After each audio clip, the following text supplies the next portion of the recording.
Please welcome contestant number 3, Maddie Boone.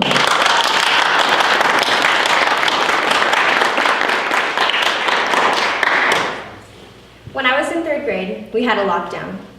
Being an innocent 3rd grader, I didn't understand what this truly meant. Usually this meant I didn't get to go to first recess and trade my silly bands with all my friends. Instead, I got to stay in Miss Hockey's classroom and learn all about common and proper nouns and long division. But this time was different. This time we were told to get under our desks and not say a word. We all hid, wondering what was happening and why. My eyes darted around the room, wondering if my best friends, Ainsley and Alexis, were worried too. Eventually, Miss Nunes came over the intercom and told us our lockdown was over. My worries faded away, and it went back to my day. Later, at last recess, I found out the reason for our lockdown was because there was a man armed with a paintball gun on our campus. I brushed this off, not realizing that so many students, just like me, aren't fortunate enough to have a man only armed with a paintball gun on their campus. Since the 1999 Columbine shooting, almost 200,000 students have experienced active shooters on their school campuses. This is an issue unique to America. Since 2009, every single G7 country combined has reported a total of 5 school shootings, while America has reported 288. This is a startling statistic. I believe the most effective way to tackle the issue of guns in our schools is to examine how US gun policies differ from those of other industrialized nations. A 2007 study found that for every 100 people there are in the United States, there are 89 guns. America has the highest civilian-owned firearm-to-person ratio in the entire world. Second place goes to Yemen, who has 55 guns per 100 people.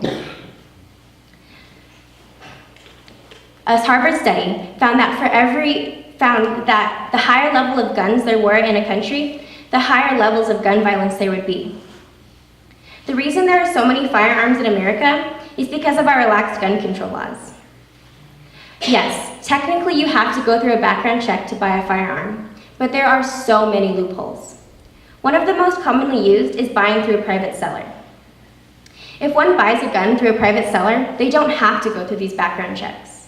And even if they do, inconclusive background checks are often dropped due to the underfunded and understaffed department that executes these background checks. These relaxed gun control laws are backed by our very own foundation, the United States Constitution. The Second Amendment gives us the right to bear arms. Many argue that guns shouldn't be restricted because it is a right that we are given as United States citizens, just as we are granted life, liberty, and the pursuit of happiness. However, when our forefathers granted us the right to bear arms were single bullet muskets that were wildly inaccurate and could only shoot 3 to 4 times a minute. Now, it is being argued that AR-15s that are extremely precise, shooting 40 to 50 times a minute, should be protected under this same amendment. Britain is home to some of the strictest gun laws in the Western world. They also have some of the lowest levels of gun violence. This happened for a reason. In 1996, Thomas Hamilton walked into an elementary school, shot and killed 16 small children, ages 4 to 5, their teacher, and eventually himself. British citizens were outraged that a man could legally buy this gun and take this many young lives. After this incident and many others, Britain enacted stricter gun control laws, some of which included the requirement of a valid reason to own a firearm, its very safekeeping, and an extremely thorough background check to even obtain this weapon. After this, gun violence plummeted in Great Britain. If America were to enact similar gun laws, gun violence would plummet in our schools and our communities, as is seen in many other countries. Now I realize this is much easier said than done, because the Second Amendment is entrenched in our Constitution.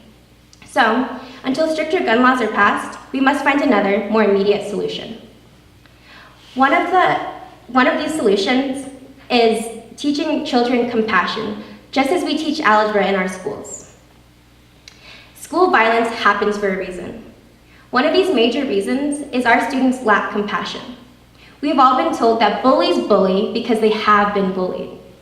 So if we teach children to be kind from a young age, we can avoid so much violence in the future.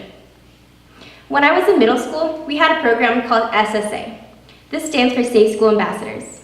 In this program, we learned how to notice, aid, and prevent bullying in our school. With this, I noticed a profound impact in our environment. If we were to implement these kinds of programs earlier in life, our children would grow up knowing how to prevent bullying and become more compassionate people. Another solution is to give students an adult they trust talking to. It is a sad reality that many of our school shootings aren't surprises.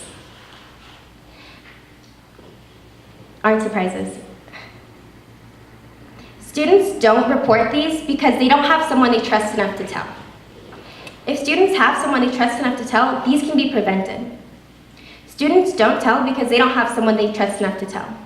Students and faculty can be trained on how to deal with these reports in an anonymous manner that makes students feel comfortable enough to tell anything they have to tell.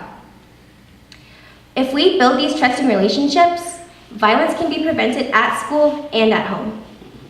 With students making efforts towards compassion, adults building these trusting relationships, and our legislature passing stricter gun control laws, active shooter and lockdown drills will no longer be in our future generations' vernacular.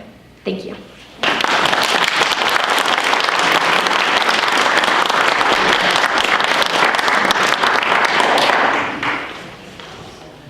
Thank you, Madeline.